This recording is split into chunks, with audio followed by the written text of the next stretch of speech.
Every hospital has its secrets. Long corridors where the lights flicker just a little too often. Rooms where even the bravest nurses refuse to go alone. And whispers in the dark from voices that shouldn't exist.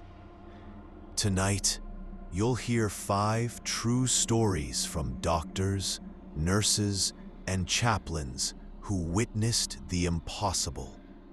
These aren't urban legends. These are first-hand accounts of the unexplained.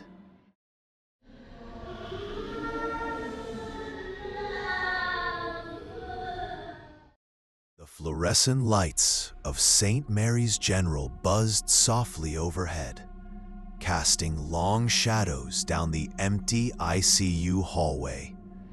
Nurse Lauren adjusted her scrubs, the fabric stiff from too many washes, and glanced at the clock. 2:47 a.m.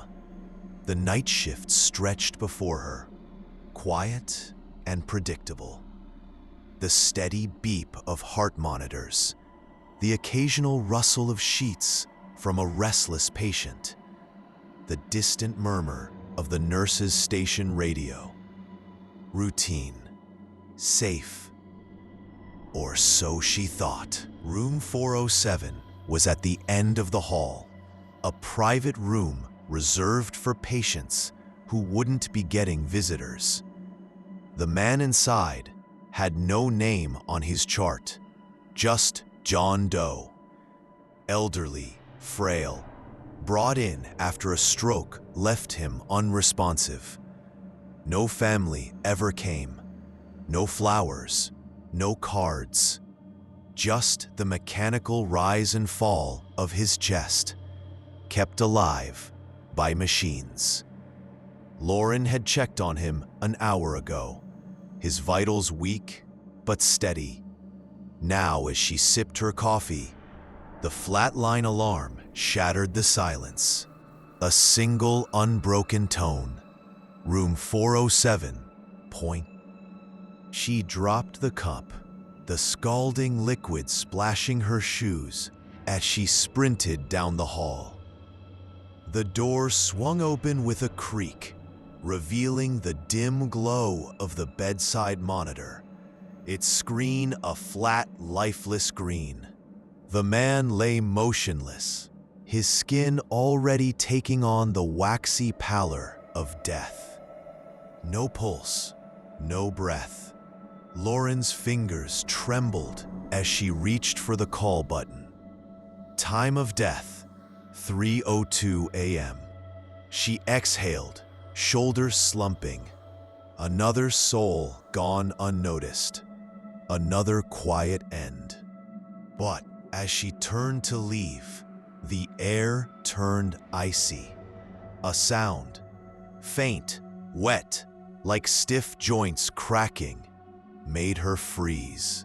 Slowly, against every law of nature, the corpse sat up, not with the groan of a living man, but in one jerking motion, as if yanked by invisible strings.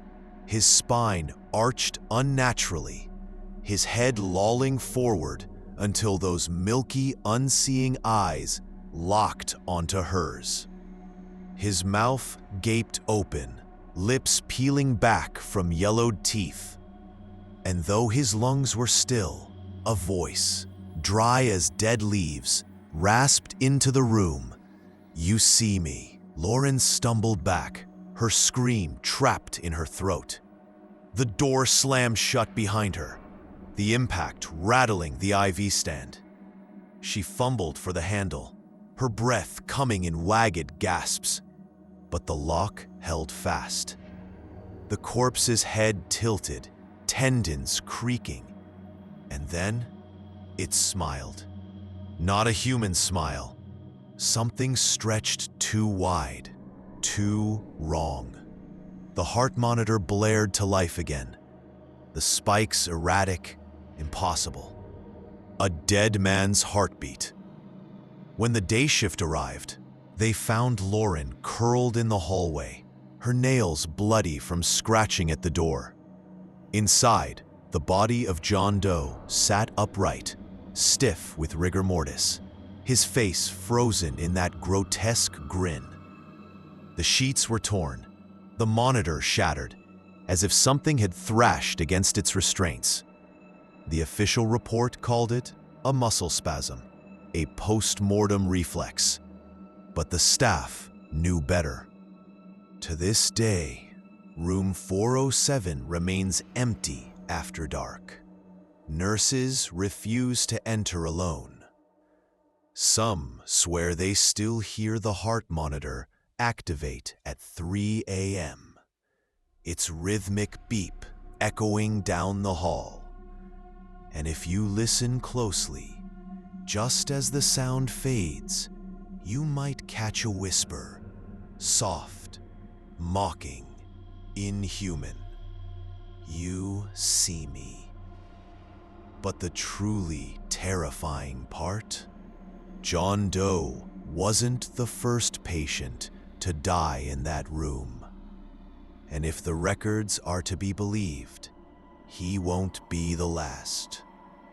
Because something in room 407 doesn't just watch, it waits. And it's always hungry for an audience. Hospitals are where the veil between life and death wears thin. But sometimes the dead aren't the only ones who linger. Sometimes it's the ones who never should have been there at all. Like the nurse who still walks hallway B, decades after her shift ended, permanently.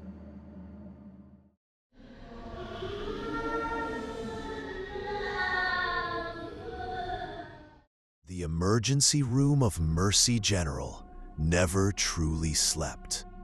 At 1:47 a.m., the fluorescent lights hummed their constant tune over the cracked linoleum floors as Dr. Jonathan Carter rubbed his tired eyes. His first overnight shift stretched before him, an endless parade of minor injuries and drunken mishaps.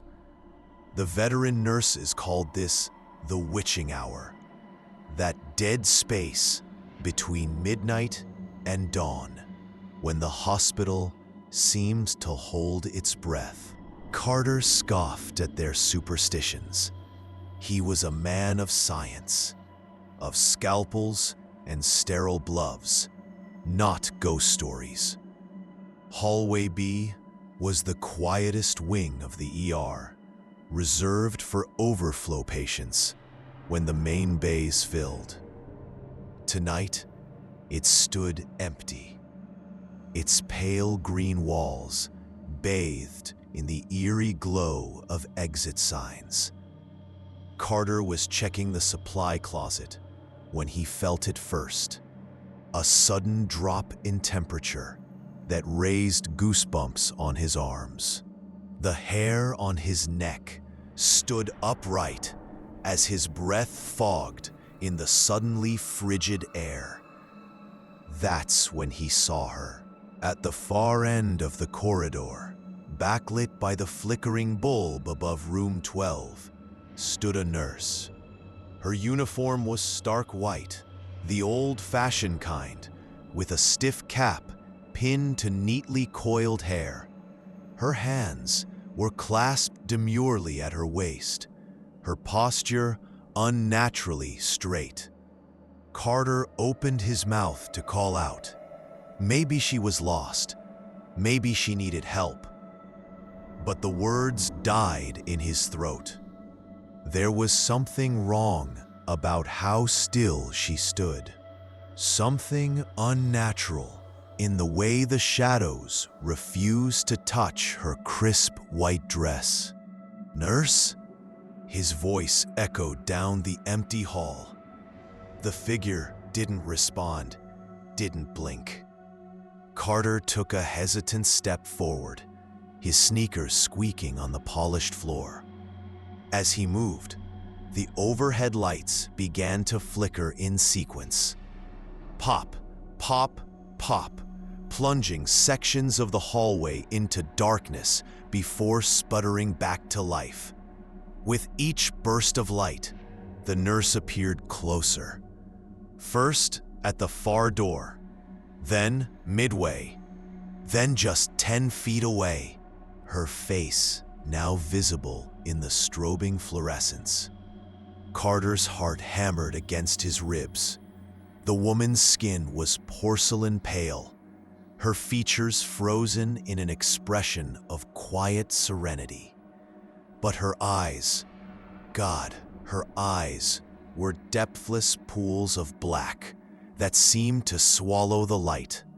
A choked gasp escaped Carter's lips as the final light flickered. When it steadied, the hallway stood empty. Just the faint scent of antiseptic and old roses hanging in the air. Morning found Carter slumped at the nurse's station, his third coffee cooling untouched before him. He checked every room, every closet. No sign of the woman in white. When he hesitantly described her to head nurse Wilkins, the color drained from the older woman's face. "That's Helen," she whispered, her knuckles whitening around her clipboard. "Helen worked here when I first started in '78. Died in a car accident on her way to the night shift. Some of the older staff say she still comes when we're short-handed." A week later, Carter was holding the hand of a terminal cancer patient when the old woman suddenly gripped his wrist with surprising strength. "She was here again," the patient murmured, her clouded eyes focusing on something beyond Carter's shoulder. "The kind nurse with the white cap. She told me the pain would be over soon." Carter turned, following her gaze to the empty corner where the scent of roses lingered. When he looked back, the patient was gone, her face peaceful for the first time in months. Now, every new intern at Mercy General hears the story. They laugh at first, until their first overnight in Hallway B, until they see the flickering lights, until they learn why the veteran nurses always leave an extra chair at the nurses' station, its surface carefully wiped clean each morning. Helen still walks her rounds. And if you're very quiet, between the hours of 2 and 3 a.m., you might hear the soft squeak of her rubber-soled shoes echoing down the empty corridor. But not all hospital spirits come to comfort. Some carry warnings from beyond the grave, like the black-eyed visitor who only appears to patients with less than 24 hours to live.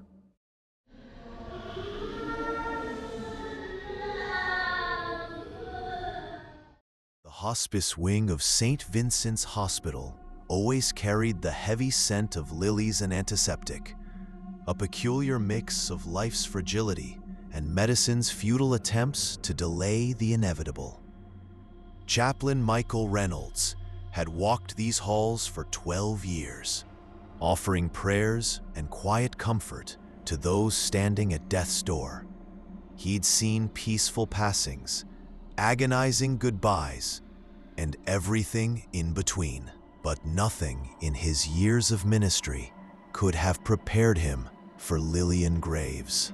She was a slight woman in her late 70s, her paper-thin skin mapped with veins beneath the harsh fluorescent lights. Cancer had whittled her down to something barely recognizable as human, yet her mind remained sharp as a scalpel.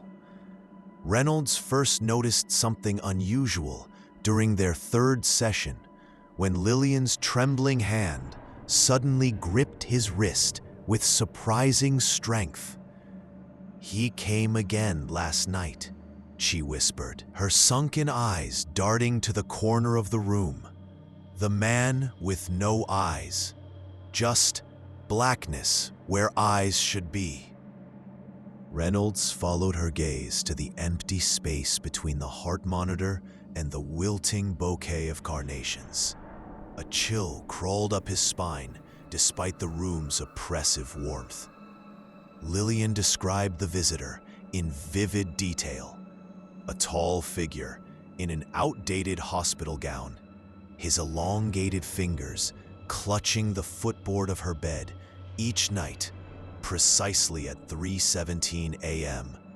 "He whispers to me," she said, her breath coming in ragged gasps. "Not English, not any language I've ever heard. Like water bubbling up through rotten pipes." Over the next week, Reynolds began noticing anomalies during his nightly rounds.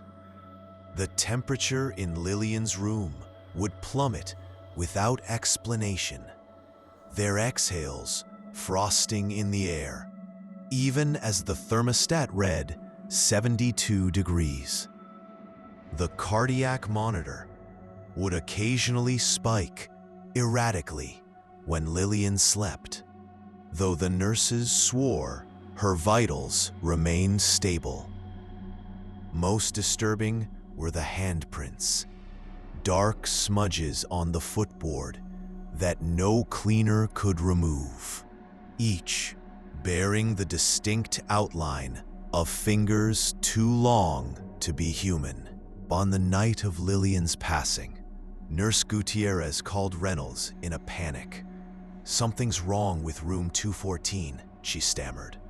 "The monitors are going crazy, but there's no pulse." When Reynolds arrived, the scene froze his blood. Lillian lay perfectly still, her face eerily calm, but the shadow stretching across the far wall didn't match her position. It loomed tall and distorted, its head cocked at an impossible angle. As they watched, the darkness detached from the wall and slithered toward the door, pausing just long enough for Reynolds to make out two hollow pits where eyes should have been. Then it was gone, leaving behind the faint stench of formaldehyde and wet earth. The next morning, digging through hospital archives, Reynolds uncovered a yellowed admission photo from 1983. The patient stared blankly at the camera, his features gaunt, his hospital gown hanging loosely on a skeletal frame. But what made Reynolds' coffee cup slip from numb fingers were the eyes, or rather, the absence of them. The medical notes described it as a rare pigmentation disorder, but the orderly's handwritten addendum told a different story. Patient claims he sold his eyes to see beyond the veil. Now something looks back through the holes. To this day, staff at St. Vincent's know better than to enter room 214 between 3 and 4 a.m. Those who ignore the warning report hearing whispers in the walls, seeing fleeting movements in the mirrors. And if you're assigned to that room as a patient, pray your visitor doesn't come bearing gifts. Because the black-eyed man doesn't just watch. He collects, and he's been waiting a very long time for certain special specimens. Yet even the black-eyed visitor pales in comparison to what lurks beneath Mercy General. In the abandoned sub-basement, where the morgue's oldest drawers still contain secrets no living soul should witness. Something far older than the hospital itself waits in the dark. Something that doesn't just visit the dying, but rearranges them.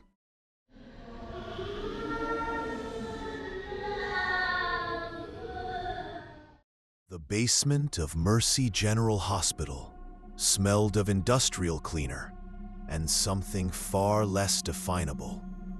A metallic tang that clung to the back of Tony's throat, no matter how much mint gum he chewed. As the night security guard, his rounds took him through the quietest parts of the hospital, but none were as still as the morgue. The fluorescent bulbs flickered weakly overhead, casting long shadows between the stainless steel drawers where the dead waited for their final paperwork. Tony's routine never varied. Check the locks, verify the freezer temperatures, ignore the occasional creak or groan of the ancient building settling. Until the night, the motion sensors in cold storage room 3 triggered at 2:17 a.m. Tony's radio crackled as he approached the heavy steel door, his breath visible in the suddenly frigid air. The temperature display read -20 degrees Fahrenheit, cold enough to flash freeze exposed skin. Yet the door stood slightly ajar, a thin curl of frost-kissed air seeping into the hallway.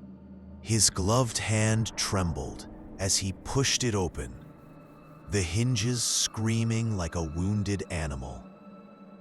Inside, the emergency lights cast an eerie blue glow over the autopsy tables. That's when he saw her.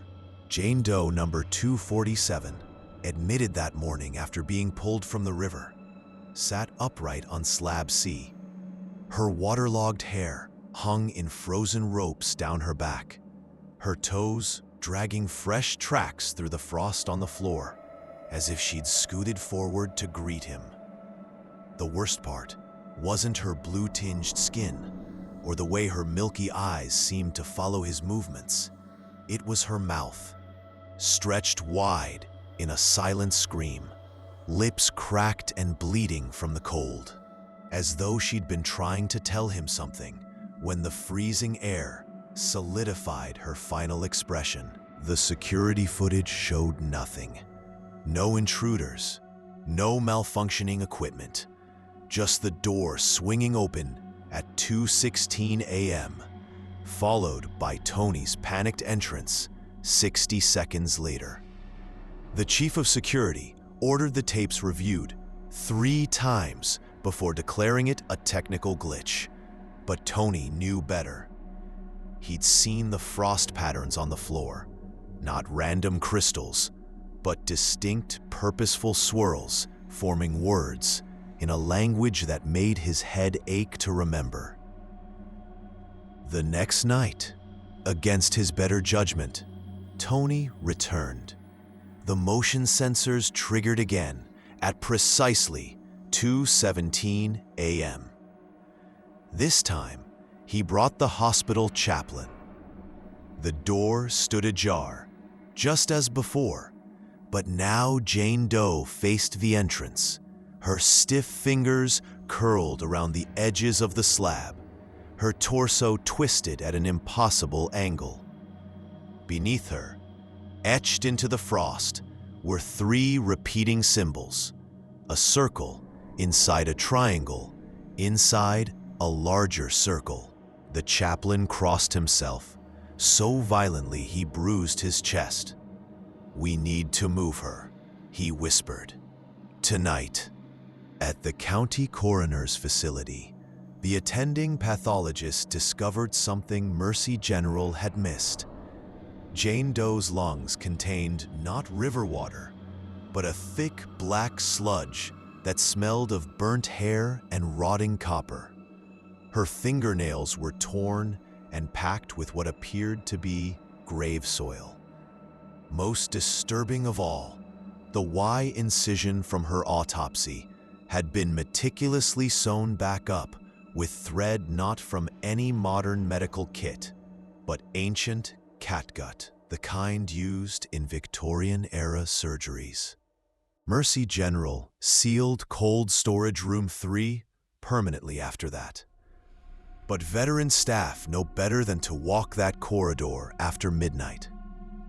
Some claim to hear scratching from behind the locked door, slow and deliberate, like someone testing the strength of steel with frozen fingertips. Others report seeing frost patterns bloom across the hallway walls in those same 3 symbols, always between 2:15 and 2:20 a.m. As for Tony, he transferred to day shift at a pediatric clinic. He still jumps at the sound of chewing gum popping, the noise too similar to the sound Jane Doe's frozen joints made when she turned her head to watch him flee.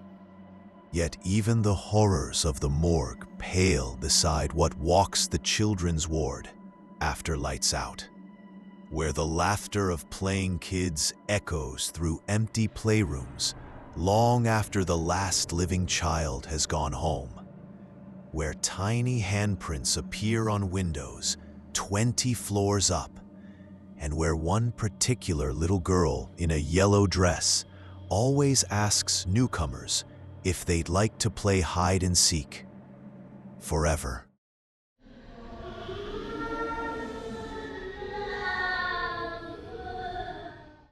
The pediatric ward of St. Luke's Hospital was always too quiet after midnight. Nurse Emma Carter preferred it that way, the soft glow of night lights replacing the daytime chaos, the occasional beep of monitors, a soothing rhythm beneath the hum of the HVAC system. She'd been working the night shift for 3 years, long enough to know every creak in the floorboards, every flicker of the fluorescence. But nothing could have prepared her for the night the laughter started. It began as a distant giggle, the kind that usually meant a restless child had escaped their room. Emma looked up from her charts to see a small figure standing at the far end of the nurses' station. A girl no older than 6, wearing a sunflower yellow dress that seemed too bright against the muted hospital colors. Her feet were bare, her toes curling against the cold linoleum. Something about the way the shadows refused to touch her made Emma's skin prickle. "Sweetheart, are you lost?" Emma kept her voice gentle, despite the sudden dryness in her throat. The child didn't respond, only lifted a small pale hand to point down the hallway toward room 212.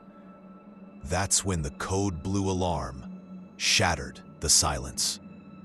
Emma sprinted toward the ringing, her sneakers squeaking against the freshly mopped floor. Inside 212, 8-year-old Matthew Lawson was seizing violently, his oxygen levels plummeting. It took 12 agonizing minutes to stabilize him. When Emma finally stepped back into the hallway, her scrubs damp with sweat, she instinctively looked toward where the girl had stood. The space was empty, except for a single yellow thread caught on the corner of the desk. The night supervisor swore no children matching that description were admitted, and the security footage showed only Emma standing alone at the station. But at 3:33 a.m., as she reviewed Matthew's chart, the heart monitor in room 212 began picking up a second rhythm, a faster, childlike pulse that vanished when she entered. The next morning, digging through old records, Emma uncovered a faded Polaroid from 1995. A group of pediatric cancer patients smiled weakly at the camera, their IV poles like skeletal trees behind them.